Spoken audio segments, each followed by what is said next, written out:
Here's 5 exercises you can do to become a better producer. And by no means are these in any priority order at all. You don't have to do all these 5 things. You don't even have to do any of these things, to be honest. Everyone has their own journey. For me, I did these things when I first started producing music. I'm coming at it from a high-level production perspective. I'm not going to talk about plugins or anything about mixing. The first one is produce every day, even if it's just a little bit. And I understand this is difficult for some people because you got family, you have jobs, you're busy. If you can only carve out 15 minutes a day to produce, then that's better than doing it once in a while. And you can break this down into chunks. I'm going to produce a song this week, so I have 7 days, and I'm going to work on it for 20 minutes every single day. And just chip away at it like that. It's going to help you build your skill set a lot faster than doing it here or there without any structure or schedule. Most important thing is to do a little bit every day. Set a timer. I use this thing. You can see I have 8 minutes and 35 seconds left on my timer. I'm actually running a timer right now. It's just a little timer app that I can use. You can Google any sort of timer app. If you're going to produce for 15 minutes, you just write in 15 minutes and press enter. That helps me just focus in, do whatever helps you. The second exercise you can do to become a better producer is to understand the frequency range. And this opened a lot of doors for me when I first started learning about frequencies, like actually understanding the sonics of a song, what makes up a song, and taking a look at the frequency range. I'm specifically talking about an EQ, right? A channel EQ in Logic, where all the sound is placed in a song. Once you start to understand low end, mid, and high end, and then mid lows and high mids, and you understand what instruments are in each of those areas, those are the building blocks to produce a song.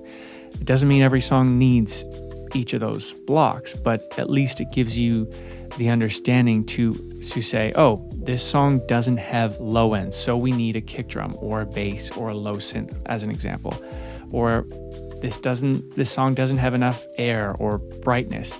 Maybe we need some shakers or some claps or some harmonies or some more reverb. So a good exercise to do this is just by taking any song, the MP3. I have my recent single here called I Can Be.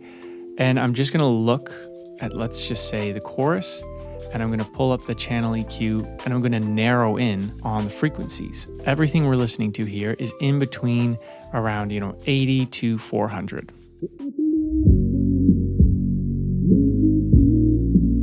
And just take a listen, like what are you hearing? A little bit of vocals, lots of bass, lots of kick drum, and then you can move it up the range. And now we're listening to anywhere between 350 and 2K.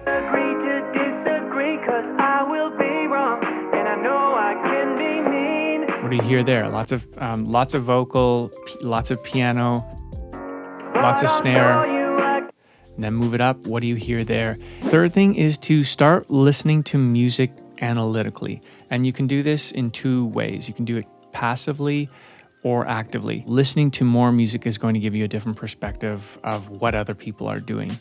But keep in mind that as soon as you start to listen to music analytically, this is what happened to me. Was I started just losing that naive, beautiful sense of music and just kind of listening to a song and feeling good about it. Once you go down the rabbit hole of listening to a song analytically, you start dissecting it more, and you really listen to the snare drum or the synth or the beat or the bass, and that can take away kind of the beauty of the song. So that's just going to happen as you become a music producer. But when you listen to a song next, so passively, as you're listening to a song in the car or wherever, ask yourself, what makes a song sound good? What is the beat doing? What is the bass doing? What makes a song sound bad? And over time, you're going to build your own mental pattern of what songs you like, what productions you like, what structures you like. Doing it actively is similar to number 2. Bring up an EQ and actively listen to the song. Have a reference song in your session to what you're inspired by. If you're producing a song and you're like, oh, it's too empty or it doesn't punch enough, what's missing? Well, just reference the song that you're inspired by to at least have a North Star of where to go. The fourth thing would be to practice your instrument daily. Whether you play guitar, piano, what you're bringing to the table as a producer, practice that. And for everyone, it's not necessarily an instrument, right? Maybe you don't play an instrument. Maybe your instrument is your voice. Whatever that is, you gotta keep that skill set sharp. All that aside, I think as a producer, to become better, you can exercise your knowledge in music theory. And music theory is an enormous can of worms. But if you don't know anything, then you can at least start. And what I like to add in a lot of my productions is to learn harmony and understand the relationship between chords and melodies. I have a C major chord here on the piano. And the C major chord is just made up of C, E, and G, which is a triad in a chord, 3 notes in a chord. This is going to be fast, and it's not necessarily a lesson on theory right now, but just to give you the first starting points if you want to go deeper in that. So this triad is actually harmony because you have 3 notes, C, E, and G. So if you were singing a melody in C, then the third harmony on top of that would be singing E. So for example, this C major is just me singing the C.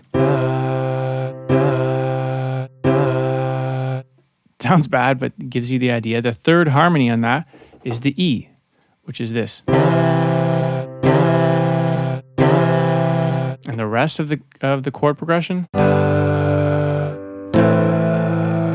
As you go down this rabbit hole of learning harmony, which I suggest you do, it's just going to open up more doors with making cool chords, but also making cool vocal harmonies and giving you more flexibility to make counter melodies. The fifth thing to becoming a better music producer, and what I did a lot and what I learned from working with a professional producer, was to focus on the source and the performance of your instruments versus just like getting all the presets and piling sounds on top of each other. If you do the latter, then it's just going to be much more difficult to mix and make a really nice song. I'm going to show you an example now. This is an original synth. This is a preset that I just quickly got from the Analog Lab.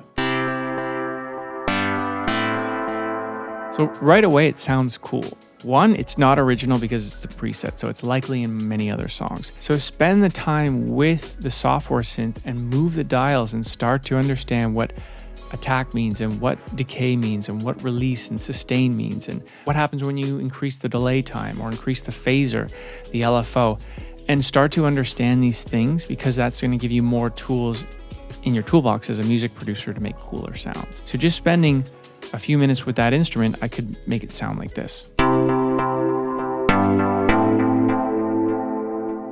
Here's a guitar I recorded.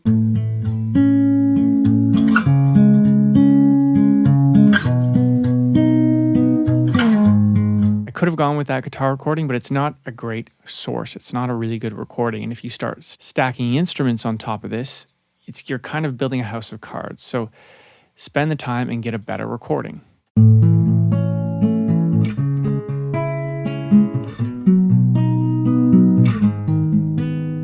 This recording was done of a friend of mine. His name is Luke. He's based in Berlin, and I got him to record that part because he could do a much better job than me. Let me know in a comment what you guys are doing to become better producers, better musicians.